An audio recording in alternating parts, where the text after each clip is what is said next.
Hello again, it's me, Milton. Little Milton channel if you like. Today, as you can tell by the title, we're going to be going on about this here miter saw table stand. Yeah, miter saw stand. Let's get it right, let's keep things calm. And why I have blue rollers here rather than buying the extras for it, because they were too bloody dear if you really must know. So what I'm going to do is I'm going to get set up a bit different, and I'll run through why I have this set up the way it's set up, with the saw basically to one end.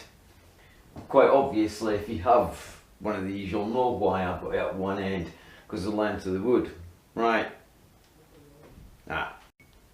Right, I very quickly figured out that having the saw here positioned over here, say in the middle, wasn't a good idea.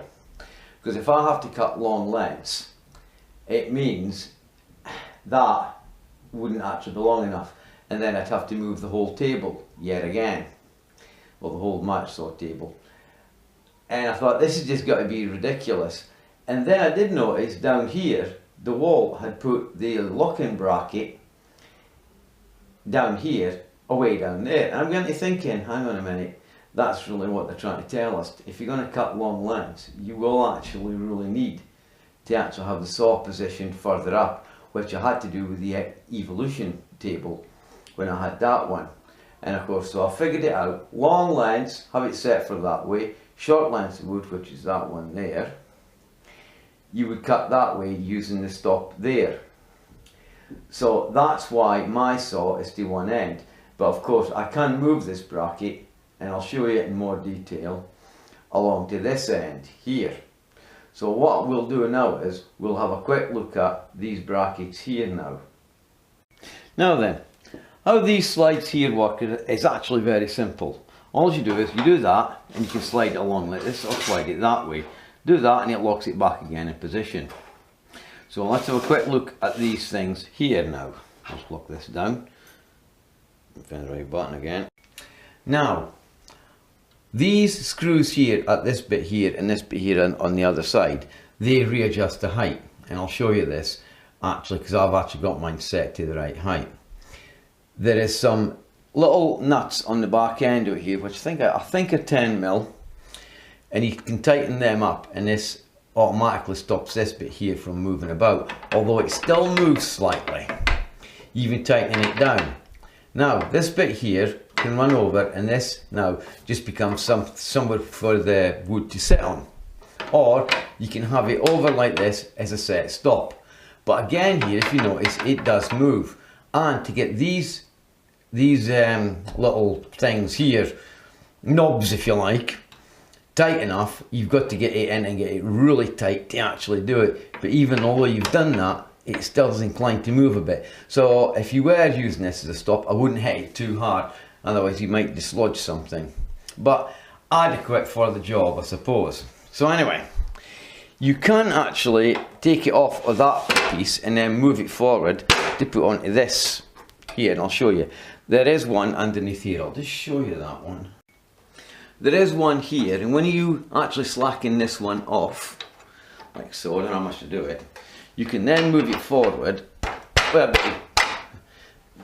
it's a little bit on the tight side and a bit awkward to do it, and it doesn't want to do it today. Yes, it will go on though. It's why I just leave it on here. Right. Yes, rubber hammers do come in very handy. That's how I had to get it over. It sticks for some unknown reason. Not a very good design in actual fact. A bit of a pain. So now we're going to have a look at it from a different angle. So, now that we've got it past that awkward bit there, you can actually readjust it. And mine's actually goes right up to the edge just here. And I'll show you why I've done that. And of course, you can have this. All you have to do is tighten this in the middle screw underneath again down, and that will lock it into position. It's a bit sloppy, I have to admit. It still moves. You've got to have it really tight.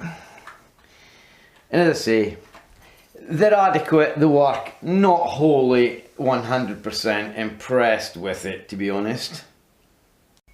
And of course the other thing you can do with it, when you're on your long lengths down the far end, you can actually have it like this, so that the wood would stay on and wouldn't actually slide off as well. So anyway, you can see I'll put these down like this. Now you can see, if I slacken this back off again, half a mile, there we go. I can get this more or less straight down, and it is actual level with this. This is why I actually positioned my miter saw onto the bracket in the exact position, because this is as far over as you can go. And I'll explain about the extra ones that you can buy for this just now. And this one down here at the far end also works the same principle. You can use that as a stop as well. And as you can see how it's mounted on. So if this is closed up, you know, there, like so, it'll do the same thing. Alright. Now, as you can see, I have additional rollers. To buy the Dewalt rollers for this table, they're about £48, and that's just for one. And what I found was the rollers themselves, and I will show you this, don't go all the way, as we're looking at it, to the right. Sorry, they go all the way to the right. In fact, there must be about 2 inches that you would never ever use.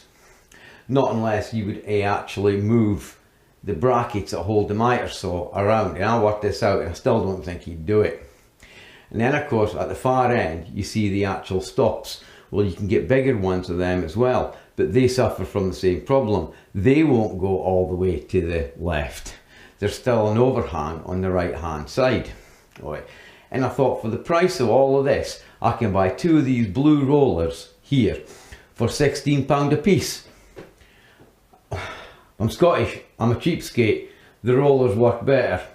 So there you go. And as you can see, I still have room to move my rollers more to the left if that's what I want to do with them. So this is a far cheaper and a far better idea, and it will also work with the table saw I've got as well. Now, this is definitely the front of the stand here, because you've got your information on this side here. I have seen people put it on the other way around. And here is your mounting brackets that go onto the aluminium, which is extruded, called extruded aluminium. In other words, it's one single piece of aluminium that's went through a big mandrel to get it to this shape here. Yeah, it must be a lot of force to do that, I'll tell you. And of course, as I said, your mounting brackets, they go this way on, and it's for a reason. I'll show you just now. Right button again. Now, this piece here is your locking device. So if you had it in the back of a van, standing upright with the miter saw still in it, with the brackets the correct way around, which I have, they would sit in here. Or you could set it up for when you were moving it to a new job place, where you would have your favourite position and you would lock it into here by putting the brackets in here. Which I did a bit of a video on this on the table saw. I made a mistake with that one, and I'll show you what I mean by this. This bracket here has actually quite a lot of metal on it, and that's what sits in there. If you use the other side, which I'll show you just now, which has got a lot of plastic in it, you could damage it if you stood it upright in the back of a van. You got to see, you got to need an awful lot of van roofing there, and yeah, like a high roof van. Yeah, I know you are, but I bet you somebody's went and done it before. And also, this bracket here can be undone and moved. I haven't done it yet, but eventually when I finally settle for the right position I want, I am going to be moving this, and I'm going to leave it in that position so I know exactly where I want it to be all the time. So if you look very carefully here, you can see here the actual brackets, which would help you to slide the table along and clip onto the actual table, the bracket itself, the extruded aluminium. Not aluminum is what they say in America. So if you put this piece of plastic into that bracket and decided to be clever and stand it up inside a vehicle with the miter saw stand on it, you could actually damage this piece here, and then how are you going to fix it on your miter saw table? Right, next. Now, down underneath here is a carrying handle. So you'd actually take the miter saw off, you would turn it round on the other side, then you'd fold the legs down. So now we'll have a look at how to fold the legs down, but we're going to use the miter saw table for that one, because I'm not taking all this off. Oh, wrong button.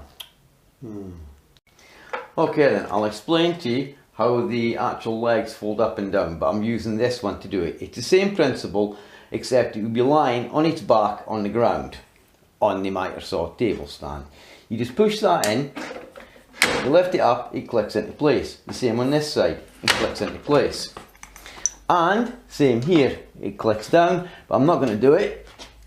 I'll just show it there, and it would click into place, no problem at all. The same principle again, you push it in and move it up. Same again, push in, click into place. Same with that, push it like so, clips into place, push like that, and it clips into place. It is that easy. And then of course with the carrying handle, which would be in the middle, you would then just pick it up and you'd walk off with it. Right. Well, as I said, I'll give you a quick run through, and as I said, this is definitely the front. The brackets, the clips do go to the back side of it, they don't go the other way. And it means you've got to slide it. You might think, well, put them to the front. Really and truly, the machine is designed to have the brackets at the actual back, the catches, to slide it up and down. This is why my machine is off to one side and it's staying here. These brackets here, it's up to you if you want to buy extras off Dewalt. Personally, myself, I think you're wasting your money. At £38 each, that's a lot of money. And as I said, these blue rollers from Silverline, I think they are, actually cost me £16.50. Sorry, I said 16, they're actually £16.50. And I got two, which is still cheaper than buying one bracket off Dewalt. So there you have it. And as I said, I have other uses for the rollers themselves. So I've talked you through the whole table, everything. Yeah, oh, and by the way, the handle underneath, you can move it as well if you want. I don't know why you'd want to move it, but you know, you never know. Some of yous might. Anyway, I'm Milton, channel's called Little Milto. Subscribe if you want, thumbs up, thumbs down, comments below if you want. I'm easy going about it. So I hope this has been informative for you, and I hope you've enjoyed it, because I certainly have. And goodbye then. Okay, bye now.